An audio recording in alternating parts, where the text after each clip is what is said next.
The inevitable and predictably expedited response from Worcester Lydius's Qyo Inquisition had reached Atonia, Telios, and Dumort of Ericales in their new home fortress within a newly declared independent state. On the first D-body in the month of Lavendra, in the year 731 AT, a vanguard of ornately dressed and fruitfully blossoming Qyo legionaries followed a tall and slender beetle steed, the rider of which was the Capitsan Barocheill himself, the general priest that had ordered the tragic expulsion of Telios's family, causing the events that led to this meeting. Barocheill arrived at the gates of Fort Telios, demanding that Atonia return to the jurisdiction of Qyo with him at once. To say that the hangover for this very brief peace was frightfully sobering for the Knights of Sarracennia is an understatement. Dumort of Ericales, dressed in full-plated armor with woven spider silk robes, was mounted on his trusted flying steed Waylon the Invincible, the regal crimson atlas moth that, according to legend, had familial ties to the first domesticated moths of Sarracennian history. Dumort and Waylon reportedly landed with unmitigated grace on the edge of the stronghold's wall. Dumort called out to Barocheill, his baritone voice carrying the claim of Atonia and Telios to this mount and their protection under the Knights of Sarracennia. At this, hundreds of moth-mounted cavalrymen flew up and out of the fortress of Telios, surrounding the Qyo legionaries at varying points of elevation. Barocheill is said to have been unmoved by this show of force by the Sarracennians. He called out to Dumort, decrying that the law of the body is broken if the Fulgen heretic Telios is allowed to live, much less elevated to a position in governance of an entire mountainside. A chronicler has Capitsan Barocheill defending his actions against the Fulgen refugees, claiming, quote, "The family had behaved with unholy intent in our lands. Forced expulsion is the sentence within Qyo jurisdiction for walking with dirt-caked roots atop the sun-blessed soils of her body incarnate. For Dumort of the halls of Ericales to gift the unpunished heretic a mountain stronghold is abhorrent and ignorant to the law of the body herself, a law for which I defend to the death." End quote.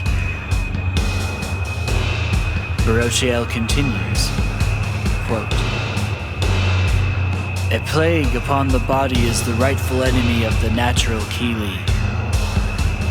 It saddens me greatly to know the representatives of our neighbors, the Sarracennians, would balk against the wishes of our goddess for the sake of a trivial and perverted friendship between a depressive atheist rebel and a refugee purged once before. Would you defend this lowly mount against Patronoi, Centaurus, or Denzus?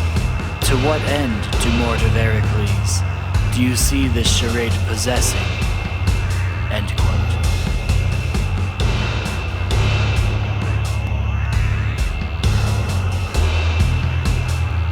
At this, the Fulgen refugee Telios stands atop the stronghold that bears her namesake. Her response would forever resonate among her kindred, despite the consternation of the Qyo religion, and though it can be argued that in our current age the plight of the Fulgen is as bad as it ever was, at this time Telios spoke for the Fulgen and Qli alike at the top of the fortress that was named for her survival and bravery.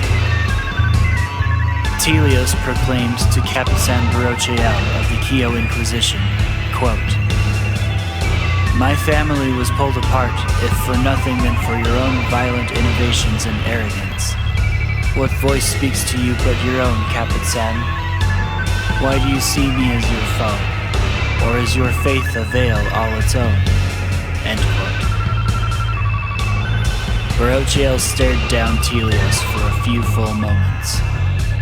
Disregarding her claims of blasphemy, to everyone's dismay, Barocheill of Qyo told the Knights of Sarracennia that if they didn't evacuate the area by nightfall, they would be subject to, quote, the merciless cleansing by live fire to your castle." End quote.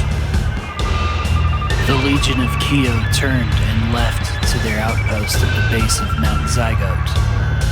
Everyone wondered what they would do next, but Dumort knew it was abundantly clear that Barocheill had the means of setting the fortress of Telios alight. Dumort of Ericales, Atonia, and Telios of Marasmius wasted no time in preparing for the morrow's conflict. Telios gathered together as many Fulgen priests as she could under the descending orb of her mind's eye. The Fulgen priests, all refugees from a war-torn Marasmius, who were welcomed into Mount Zygote as friends and fellow persons, combined their ability of fungal transcendence and worked towards summoning a protective barrier to surround the walls of Fort Telios with anti-flammable spore shielding. The first practice seance had proven wildly successful, and so they set to securing the castle with the power only a Fulgen can summon. To better understand this process, I am allowing myself to continue on with the narrative and study the phenomena as it happens, as the study of Fulgen spirit magic is a deep and difficult subject to approach head-on. Dumort of Ericales worked diligently to organize the attack patterns of his lancers, who made sure that their moth steeds were well-fed and conditioned before the day of the battle. Atonia, unsure of what to do in this critical waiting period, sketched the landscape in order to preserve the scene before her. Though she was unsure of what the morning after would look like, whether or not she and Telios would be dead or captured by the Qyo Inquisition, or if they would stand triumphant over their oppressors, Atonia records that at this moment she was, quote, "pleased to have seen my actions have an impact on the world and